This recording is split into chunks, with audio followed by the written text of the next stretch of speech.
ദിവ്യകാരുണ്യത്തിൽ ഈശോയുടെ സാന്നിധ്യമുണ്ടോ എന്ന് നമ്മോട് ചോദിച്ചാൽ എന്തുത്തരം നൽകാൻ കഴിയും? ഉണ്ടെന്ന് ഭൂരിഭാഗം ക്രൈസ്തവരും ഉത്തരം നൽകുമ്പോഴും അതിൽ സംശയമുള്ളവരുമുണ്ട്. അങ്ങനെയുള്ളവരോട് ഫാദർ ലിയോ പറ്റാലിഹങ്കിന് പറയാനുള്ളത് ഒന്ന് മാത്രമാണ്. It's so interesting, brothers and sisters, that so many Catholics don't understand the true presence of Christ, but Satanists do.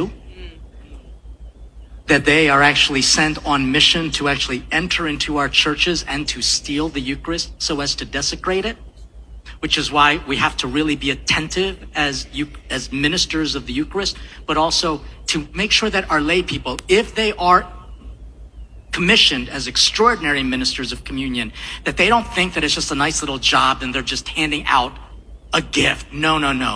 You have got to realize how powerful of a sacrament that you hold in your hand and to make sure it's treated worthily.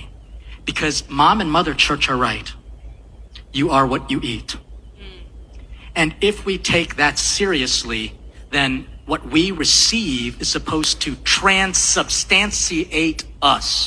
We're supposed to change our substance from within, from sinner to someone who seeks to be a saint.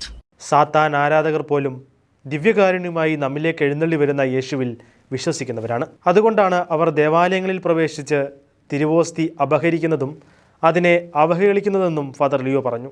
അമേരിക്കയിൽ നടന്ന ദേശീയ ദിവ്യകാരുണ്യ കോൺഗ്രസിൽ വെച്ചായിരുന്നു വൈദികൻ ഇപ്രകാരം പറഞ്ഞത്. ദിവ്യകാരുണ്യ ഈശോയെ സ്വീകരിക്കുന്ന ഒരാളുടെ വിശ്വാസത്തെ അനുസരിച്ചായിരിക്കും അത്ഭുതങ്ങൾ സംഭവിക്കുക. ഉള്ളിലെ അശുദ്ധികൾ കഴുകിക്കളഞ്ഞ് വിശുദ്ധിയോടെയും യോഗ്യതയോടെയും ഈശോയെ സ്വീകരിക്കുമ്പോൾ ആ ദൈവസ്നേഹം അനുഭവിക്കാൻ സാധിക്കുമെന്നും ഫാദർ ലിയോ ദിവ്യകാരുണ്യത്തിൻ്റെ ശക്തിയെ ഉദ്ധരിച്ച് പറഞ്ഞു. വൈദികൻ്റെ ഈ വാക്കുകൾ സോഷ്യൽ മീഡിയയിൽ വൈറലാണ്. മുമ്പ് പലരും സമയമെടുത്ത് അവതരിപ്പിച്ച ഒരു വിഷയത്തെ ഏറ്റവും ലളിതമായി മനസ്സിലാക്കി തന്നതിന് ഫാദർ ലിയോയ്ക്ക് നന്ദി എന്ന കമൻറ്റുകളും ഈ വീഡിയോയ്ക്ക് താഴെ കാണാൻ സാധിക്കും. ജൂലൈ 17 അമേരിക്കയിലെ ഇൻഡ്യാനാപോളിസിൽ ആരംഭിച്ച ദേശീയ ദിവ്യകാരുണ്യ കോൺഗ്രസിന് ഇക്കഴിഞ്ഞ ദിനമായിരുന്നു സമാപനമായത്.